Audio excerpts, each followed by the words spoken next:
서울고검장님. 예.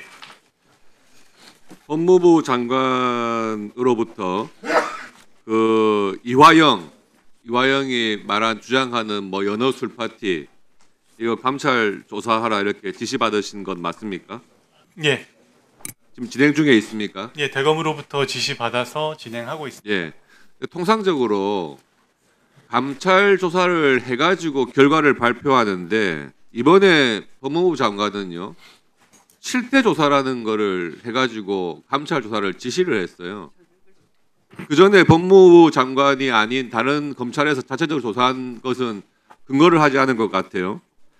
그러면서 이화영으로부터 술을 마셨다는 말을 전해들은 수용자, 그 구치소에 있는 수용자 말하는 것 같고, 그 다음에 개호교도관 진술, 5월 17일 출정 일지 이런 거를 근거로 해가지고 실태 조사를 했다 이렇게 돼 있고, 그러면 이 수용자라든지 개호교도관, 5월 17일 출정 일자 이런 것은 법무부로부터 다 건네받았습니까? 저희가 지금 자체적으로 조사한 걸 포함해가지고 지금 말씀하신 부분을 다 포함해서 진상조사를 진행하고 있습니다. 이게 그 날짜 말이에요. 5월 17일 날 연어회 뭐 파티했다는 그 날짜를 특정을 했는데 이 날짜도 계속 바뀝니다. 바뀌는데 이때까지도 설주환 변호사가 계속해서 이화영의 변호인이었어요. 알고 계시죠? 예. 그런데 6월 초에 당시 6월 초에 이화영이 스스로 이재명에게 대북 송금 대납 사실을 보고했다는 자백 진술서를 쓰고 확인 서명을 했다는 겁니다. 그러면은 이 당시만 해도 설주환 변호사하고 이화영 피의자가 신뢰관계가 있어가지고 조사받을 때마다 다 동석을 한 것 같아요. 그러면 연어회 술 파티가 5월 17일에 있었다 그러면 설주환 변호사가 사임한 게 6월 초니까 당연히 설주환 변호사에 대해서도 감찰 조사에서 참고인으로 확인을 해야 될 것 같은데 예정이 있습니까?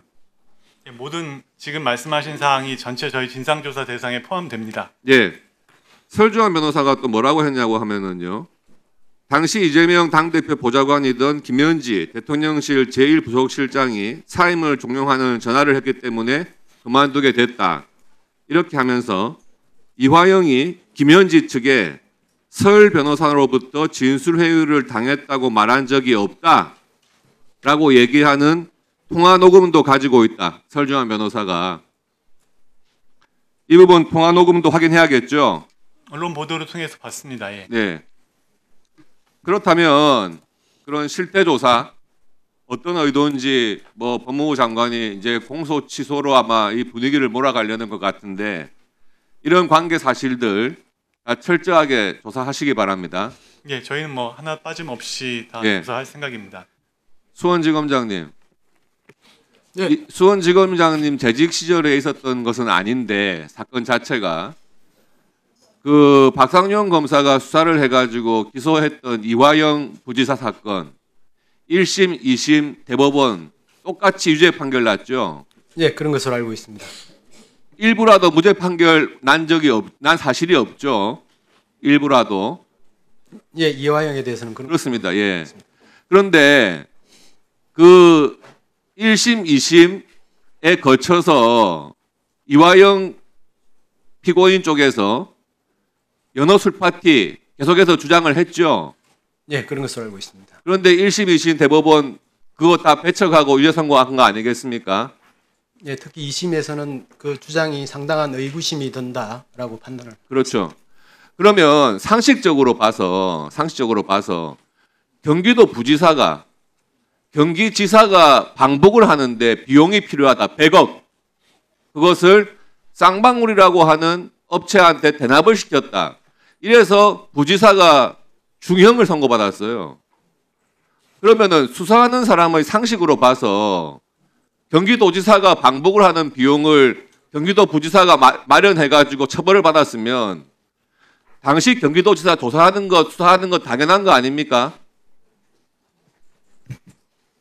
현재 관련 사건 재판이나 그렇죠. 있습니다. 그래서 기소한 것이고 관련 증거도 다 맞춰서 기소를 한 겁니다. 수사를 철저하게. 너무 잘된 수사예요. 요즘 1, 2, 3심에서 이렇게 통일적으로 유죄 판결 나는 사례 흔하지 않죠. 그래서 이런 사건을 이재명 대통령을 뭐 죽이려고 만들었다? 택도 아닌 소리입니다. 이재명 대통령을 왜 우리가 범죄자라고 못 부릅니까? 죄를 지어서 피고인으로 재판받고 있는 게 5개인데. 그리고 대북 송금 사건 밑에 있던 부지사가 실형 선고 받아가지고 살고 있는데, 그리고 대법원에서 유죄 취지로 파기환송돼가지고 재판을 받고 있는 사람인데, 이런 사람이 범죄자가 아니면 누가 범죄자입니까? 할 말은 해야죠. 어미준 검사님 잠시 앞으로 나와주시겠습니까? 시간 좀 멈춰 주십시오.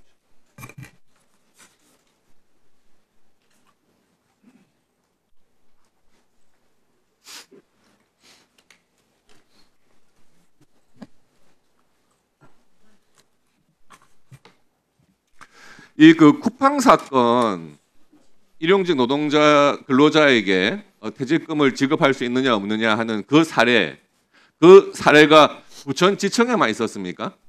아닙니다. 약 16개 청에서 무혐의 되고 올해 2월 5일에는 이 사건과 아주 유사한 대한통운 일용직 노동자 사건에서 퇴직금 지급이 안 됐다고 기소했으나 그 사건은 무죄가 선고됐습니다. 예, 사실 그런 무죄 판결 보고 기소하기는 어려웠습니다. 그렇습니다. 이런 전국에 걸쳐서 여러 검찰청이 동일한 사건을 가지고 있을 때는 다른 청에서 처분한 내용도 보고 관련 판결도 보고 당연히 그런 것에 따라서 사건 처리가 전국적으로 차이가 나지 않도록 관리하는 것이 검찰 간부들의 의무 아닙니까? 그렇습니다. 그러면 지청장도 당시에 다른 청에서 혐의 없음 처분하는 사건들이 있었기 때문에 그에 대해서 주임검사한테 내용을 확인하고 방향을 제시한 것 아니겠습니까? 그렇습니다. 그거 제가 한 30초만 조금. 예, 말씀하세요. 예. 그 주임검사 면담 이후에 제가 부장의 의견을 듣기 위해서 3월 5일 차장 저 부장 3명이 제 방에서 만났습니다. 그때 당시에 문지석 부장이 쿠팡 측에 고의를 인정하기 어렵다는 취지로 무혐의하는 것에 동의를 했습니다. 그리고 그게 대검 과장과 차장이 나눈 메신저에 지금 객관적인 근거가 남아 있습니다. 그렇게 3월 5일 날 본인이 무혐의하는 것에 동의해놓고 지금 와서 저러는 게 이해가 안 된다는 겁니다. 4월 18일 날 본인이 아까 이야기했듯이 5자리 의견서를 작성해서 차장한테 쪽지로 보냈습니다. 여기서 쪽지라는 것은 검찰 내부 시스템에 있는 그 의사전달 시스템입니다.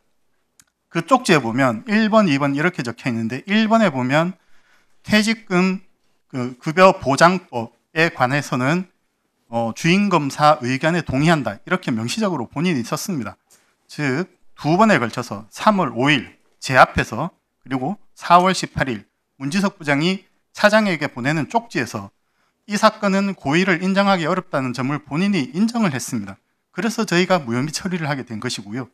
지금 이 사건에서 사실관계는 거의 다 드러났고 쿠팡 측에 고의를 인정할 수 있느냐는 문제인데 2번에 걸쳐서 담당 부장이 무혐의에 동의를 했고 명시적으로 쪽지에 남겼기 때문에 무혐의가 이루어진 것입니다. 근데 본인이 감찰을 받게 됐다고 해서 갑자기 그거를 180도 뒤집어가지고 합리적인 의견을 낸 검사들을 상대로 조작, 왜곡, 누락, 누설 이런 프레임을 씌우는 것은 아주 잘못된 행동이라고 생각하고 그 부분에 관해서는 반드시 책임을 져야 된다고 생각합니다. 제가 알기로는 대검 감찰본부에서 하는 걸로 알고 있습니다.